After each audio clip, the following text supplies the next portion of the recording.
Hello folks, welcome back. So again, we are joined by the Duchess of Essex. Hi. And we're going to be talking today, again, she's going to be trying 5 fragrances, some which have great memories for you from the old days, and 1 or 2 that you've not experienced before meeting me. It's going to be really fun. Before we do that, don't forget that if you're looking to buy fragrance samples, my recommended USA-based fragrance sampling site is the Fragrance Decant Boutique. That's decantboutique.com. I've got a code, Mr. Smelly 10, gets you 10% off across the site. It's a brilliant place to get your fragrances. My recommended UK-based fragrance sampling site is Fragrance Samples UK, and my code, Mr. Smelly 10, also works there on a huge array of design and niche fragrances. Both of those guys are linked in the description of this video. So really looking forward to this one. Some reasonably modern releases, a couple of old ones, a couple that I was very surprised that you liked, and 1 that I really like that you're a bit meh about, as usual, but you've got your own opinions, and that's completely legitimate. She has hurt her leg a bit, so she's just got her leg over my leg there. No, don't show it. No. Okay. She sprained ankle. Long story. Okay. 1 other small thing. We have been very privileged to be sent some delicious, so far, wines from nakedwines.com.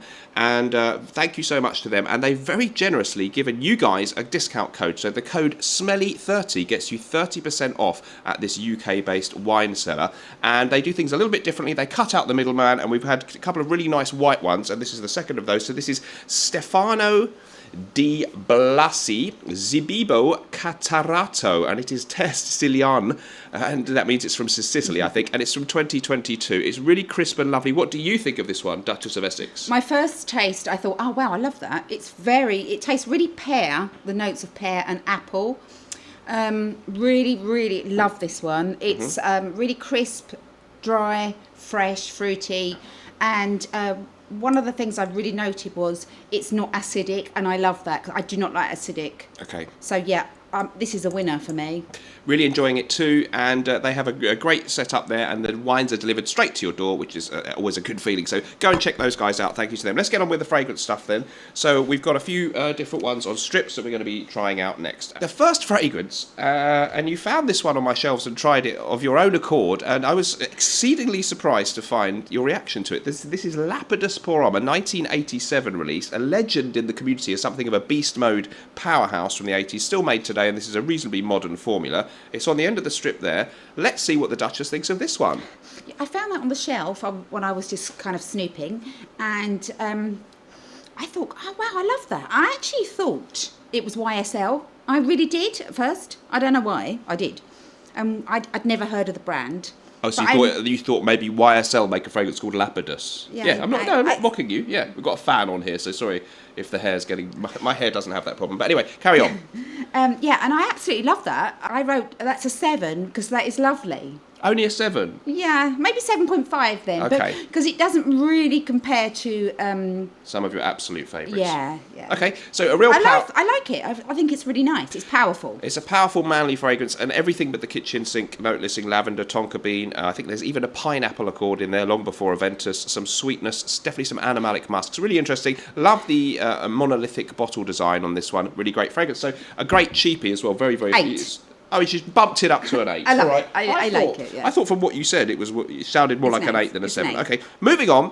We're going to we'll get some memories, because this is one of your all-time favourites. As I found with a few women, actually, perhaps surprisingly, because it's been around so long, you think, oh, people are over it. Fahrenheit. This is a vintage eau de toilette. We're not going to be pedantic about the new one versus this or whatever. So tell us what you think about Fahrenheit. It's just, I've wrote down on my piece of paper a 10, the best ever. And the reason probably is because it reminds me of the 80s and the 90s, and I actually wore this one. I actually had so You yourself wore it? I myself wore this for quite a while during, the era of probably 1991, because I was so infatuated by it. It was an 88 release, so that would add up, yep. It was a toss between that for me, Calvin Klein Obsession and Fahrenheit. These were my 2 go-tos. They were just, That you wore? I wore, so yeah. that would be Obsession for women, or you wore Fahrenheit, which is I don't like Obsession for men, but I love Okay. Obsession for women. And that, to me, is a 10, because it holds so many good memories of nightclubs. What kind of things were you up to in the early 90s? I don't really wish to discuss that, but... You went out and had a lot of fun? A lot of fun, yeah. I had a lot of fun. Where were you working at that time? I was working in a bank, investment bank in the city. Okay, right. As a secretary, not a banker. Okay, fantastic. So a real fan of Fahrenheit, and of course you also think it's really great on a man, clearly. Absolutely. And what if you turned up on a date and you were wearing it and the man wore it too? Would that be okay? Why not? Why not? Okay. At least the bed sheets would only smell of Fahrenheit the next morning. It wouldn't happen on the first date, would it? Dan? I didn't say it was a first date. Okay. Maybe it was the Okay. fifth I date. thought you- What date would it maybe happen on back then? Well, third date, isn't it? Third date's that's a common rule. Okay. Moving swiftly on, we're going to go for a modern one, actually. I want to do a modern one. So this is Gucci, well, reasonably, 2017 release from perfumer Alberto Morias, a very famous perfumer. He also did Acqua di Gio. And, It's very dark. It is a dark juice, as they say. Gucci Guilty Absolute. What do you make I of liked that one? that one. You did. I found that really classy. I don't think it'll appeal to everybody. But I did give that an 8 because I like the... Can I just go on? Yeah. Go on. This one, prominent notes include vetiver and patchouli, and it's seen as polarising. Some people have said that it reminds them of the smell of an elastoplast or a doctor's waiting room and or disinfectant. No. I don't get that. I don't get vetiver that. and patchouli. Okay, but for you it's just classy. Okay, can I just actually jump in here? Yes. And I do remember about 1988, Yes. my sister was dating this man, and she said she got in his car, and she said, I thought I could smell elastoplast. And she said to him, what's that smell? And he said, it's Xerius. Givenchy Xerius. Yeah. Wow, So interesting. I had to say that. Not I'm the sorry. first time a fragrance has been compared to an elastoplast. Okay, But that you, one doesn't have the Okay. elastoplast for me. all right, and you're a fan. I love it. 8 out of 10, Yeah, fabulous. 8 for me. We've now got another legendary classic of the fragrance world, and this is Polo Green. Well, it's just called Ralph Lauren Polo, but we call it Polo Green to differentiate from other ones like Sport and Blue. There's the iconic bottle design. This is a very green fern-like fragrance. Apparently it was the smell of money in the States in the 80s, the kind of Wall country... Street. Yeah, and the country club people and those kind of people wore it. But let's see what you think of that one. Initially, I wrote down it was a 6, but as it's actually got into the paper, Yes?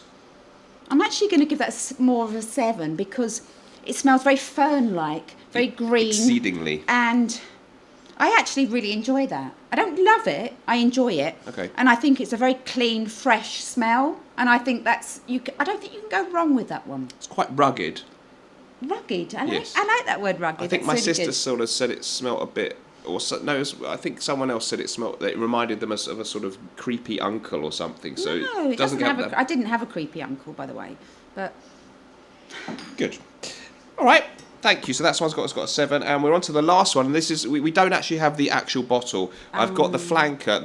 We're going to talk about Jean Paul Gaultier's La Malle, famous 1995, I think, release from perfumer Francis Kurjan, who is now famous for MFK Maison Francis Kurjan. So he now does Baccarat Rouge 540, and he's got his own thing. But this was one of his first creations as a professional perfumer. And the iconic the backside would look like that. The front, this is a flanker also. But we're talking about the original La Malle. Just memories of why you like that one. It is a barbershop fragrance with lavender, and it's kind of powdery. But you're not really going to talk about the notes. I want you to tell why. What are the good memories of that one for you? the memories of this one is because growing up, when was this released? Not that one. 94 or 95, I think. What, La Malle? Yeah. Oh, okay.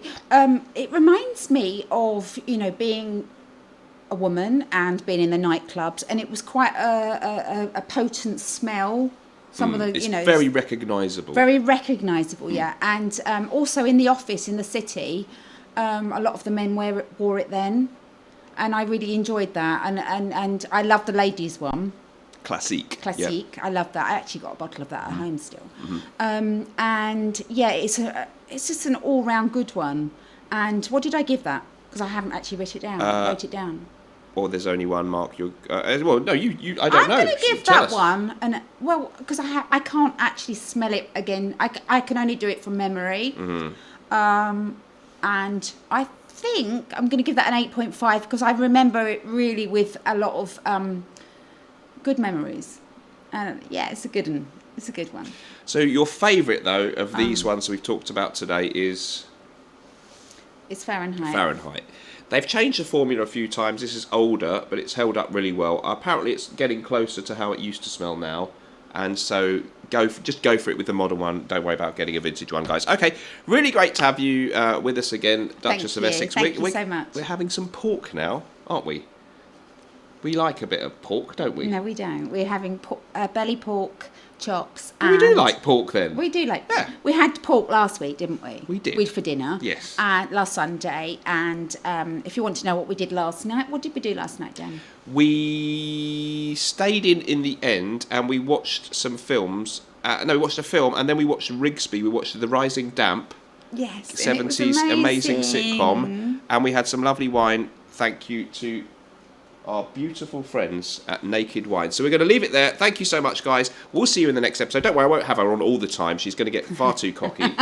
She's going to take over the show, and I really don't. My ego can't handle that. And we forgot to say your impression of Lapidus. It had a certain effect on you. Oh yes. It's appeased your. It appeased my olfactory system, is what I said, didn't I? Yes, I'm teaching her the lingo. We will see you in the next episode, guys. Don't forget, whatever you're doing in life, let's project. And also, although sometimes life can stink, at least we could smell good. See you next time. Bye-bye. Bye.